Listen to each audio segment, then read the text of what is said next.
So for the last 2 days, I've been sleeping in my car while I drive from Wisconsin to Oregon.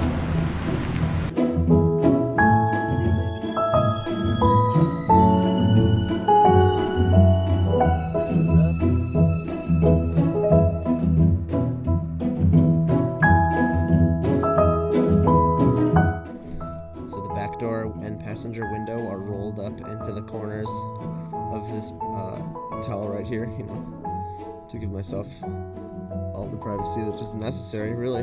So this is the second night I've had to sleep like this. It is not necessarily great. It kind of sucks. You know that feeling when you sleep somewhere new and you don't really have like a full night's sleep because you sleep with one eye open, so to speak. That's something our brains do when we sleep in a new place. We don't like fully go to sleep. So what I found sleeping in the car is that I'll kind of lie awake for a while, and then I'll get that first like 15 or 20 minutes where I do fall asleep, and then my brain's like, oh, like this is okay. And then I'll sleep for another, 3-4 hours. So there's a couple reasons why I'm doing this. Obviously, it's cheaper than staying in a hotel or Airbnbs along the way.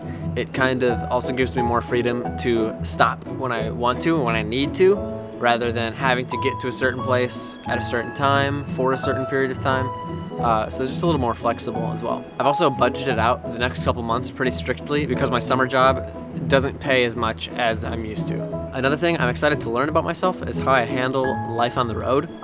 I think a lot of people around my age, like early 20s, with similar shared interests and like desires for lifestyle have heard of or want to try maybe the like van lifestyle where basically living out of a like converted custom van into like a mini RV with a bed and chairs and stuff. So this is kind of a way to dip my foot in that sort of state of mind. Not necessarily the same exact thing, because obviously I'm in a car, not a van. But a lot of the things about that lifestyle cross over with what I've done the last couple of days. Just being on the road in general, not knowing where you're gonna sleep exactly, like pulling into a parking lot, prepping your vehicle to be slept in, pulling into random parking lots, sleeping, spending the night. So I learned it definitely wasn't easy. Living on the road, pulling into gas stations and there not being a squeegee to rub the bugs off the windshield, moving all my crap from the back seat into the front seat to make space in the back to sleep at night. Just me and my dog being in so much less space than we're used to. Overall, I would say it was a really awesome experience, though. That's something that, I'm hesitant to blanket statement things as things that everyone should try, because everyone's different.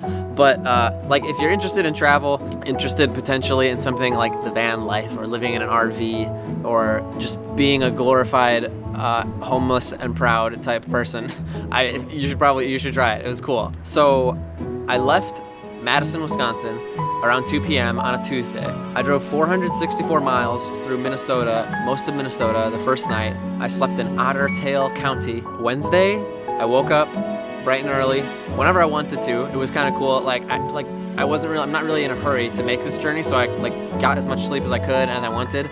Woke up, and Wednesday I drove 1,020 miles across the entirety of North Dakota and Montana. And that night I slept in Quartz, Montana, right on the edge.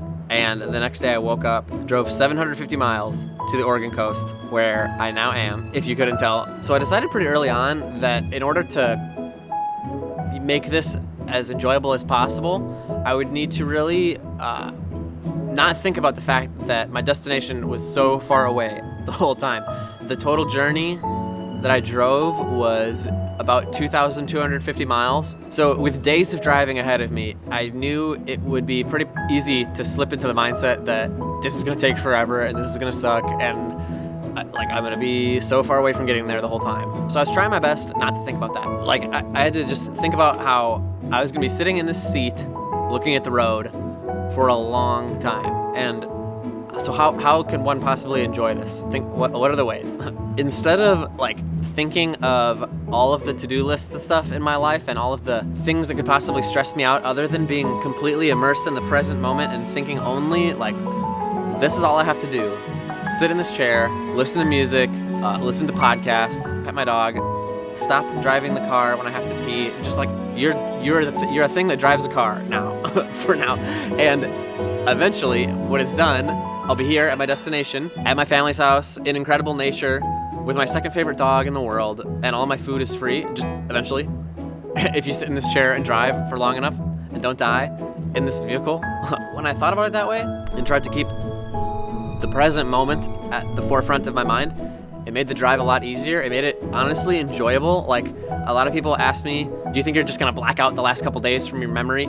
And I don't think so. It was honestly a really cool thing to experience, and I remember it a lot. So this was a really big example for me of something that I've been noticing a lot in my life recently, or trying to notice. If you truly immerse your attention in the present moment, it's hard to be bored or negative. There's plenty to enjoy, to notice, to pay attention to about your experience, and actually experience, rather than letting your thoughts take you out of it. So with that, I'm gonna get going on this trail to see the sunset.